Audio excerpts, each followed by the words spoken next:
ನುಗ್ಗೆಕಾಯಿ ಸೂಪ್ ಮಾಡೋದು ತೋರಿಸ್ತಾ ಇದ್ದೀನಿ.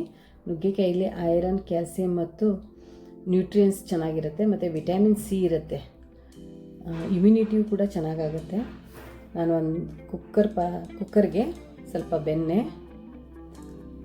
ಸ್ವಲ್ಪ ಸೋಂಪು ಕಾಳು, ಸ್ವಲ್ಪ ಜೀರಿಗೆ, ಸ್ವಲ್ಪ ಕರಿಬೇವು, 2 ಹಸಿಮೆಣಸಿನ್ಕಾಯಿ ಹಾಕ್ಕೊಂಡಿದ್ದೀನಿ. ಆಮೇಲೆ ಬೆಳ್ಳುಳ್ಳಿ, 1 ಈರುಳ್ಳಿ, 2 ಸ್ಪೂನ್ ಹೆಸರುಬೇಳೆ ಹಾಕ್ತಾಯಿದ್ದೀನಿ. ಆಮೇಲೆ ಬರೀ ಕೊತ್ತಂಬರಿ ಕಡ್ಡಿ ಮಾತ್ರ ಹಾಕಬೇಕು.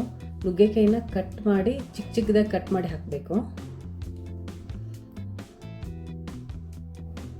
ಒಂದು ಸ್ವಲ್ಪ ಬಿಸಿ ಆಗಲಿ.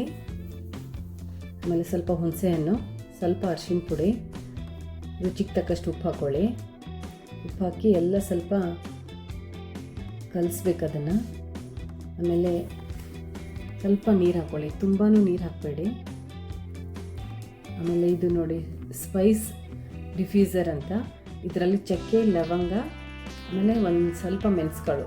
ಇದಿಲ್ಲ ಅಂದರೆ ಒಂದು ಬಿಳಿ ಬಟ್ಟೆನಾದರೂ ಕಟ್ಟಿ ಕುಕ್ಕರಲ್ಲಿ ಇಡ್ಬೋದು. ಕುಕ್ಕರ್ ಲಿಡ್ ಕ್ಲೋಸ್ ಮಾಡಿ 2 ವಿಸಿಲ್ ಆಗಲಿ. 2 ವಿಸಿಲ್ ಆದಮೇಲೆ ಆ ಮಸಾಲೆನ ತೆಗೆದು, ಇದು ಬರೀ ಫ್ಲೇವರಿಗೆ ಮಾತ್ರ, ಇನ್ನು ಒಂದು ಪಾತ್ರೆಗೆ ಸೋಸ್ಕೋಬೇಕು. ಸೋಸ್ಕೊಂಡಾದಮೇಲೆ ಈ ನುಗ್ಗೆಕಾಯಿ, ಈರುಳ್ಳಿ ಎಲ್ಲ ಇರುತ್ತಲ್ಲ, ಇದನ್ನು ಒಂದು ಮಿಕ್ಸಿ ಜಾರ್ಗೆ ಹಾಕ್ಕೊಂಡು ಸ್ವಲ್ಪ ಮಿಕ್ಸಿ ಮಾಡ್ಕೊಂಬರ್ಬೇಕು. ಆಮೇಲೆ ಸ್ವಲ್ಪ ಕೊತ್ತಂಬರಿ ಸೊಪ್ಪು ಹಾಕ್ತಾಯಿದ್ದೀನಿ.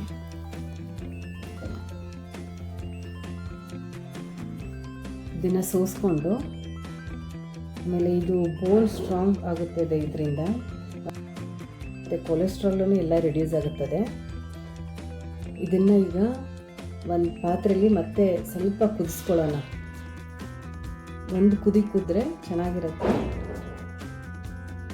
ಇದಕ್ಕೀಗ ನೀರು ನಿಮ್ಗೆ ಎಷ್ಟು ಬೇಕೋ ಅಷ್ಟು ಹಾಕ್ಕೊಳ್ಳಿ. ತುಂಬ ನೀರು ಮಾಡಿದರೂ ಚೆನ್ನಾಗಿರಲ್ಲ, ಸ್ವಲ್ಪ ಗಟ್ಟಿನೇ ಇರಲಿ. ಒಂದು ಕುದೀಲಿ. ಇದಕ್ಕೆ ಸ್ವಲ್ಪ ಪೆಪ್ಪರ್ ಪೌಡ್ರು, ಆಮೇಲೆ ಸ್ವಲ್ಪ ಬೆಣ್ಣೆ ಹಾಕ್ತಾಯಿದ್ದೀನಿ. ಆಮೇಲೆ ಮೈಕೈ ನೋವು ಇದ್ದವ್ರಿಗೇನು ಮೈಕೈ ನೋವು ಎಲ್ಲ ಕಡಿಮೆ ಆಗುತ್ತೆ. ಇದು ಗುಡ್ ಸೋರ್ಸ್ ಆಫ್ ಡಯಟ್ರಿ ಇದು.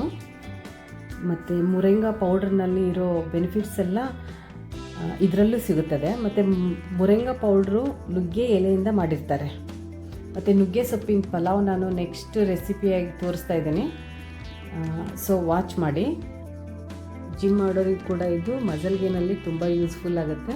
ಮತ್ತು ಯಾರಿಗೆ ನುಗ್ಗೆಕಾಯಿ ತಿನ್ನೋಕ್ಕೆ ಇಷ್ಟ ಇರೋಲ್ಲ, ಈ ಥರ ಸೂಪ್ ಮಾಡ್ಕೊಂಡು ಕುಡಿಬೋದು. ವಿಡಿಯೋ ಇಷ್ಟ ಆದರೆ ಶೇರ್ ಮಾಡಿ, ಲೈಕ್ ಮಾಡಿ, ಸಬ್ಸ್ಕ್ರೈಬ್ ಮಾಡಿ. Thank you.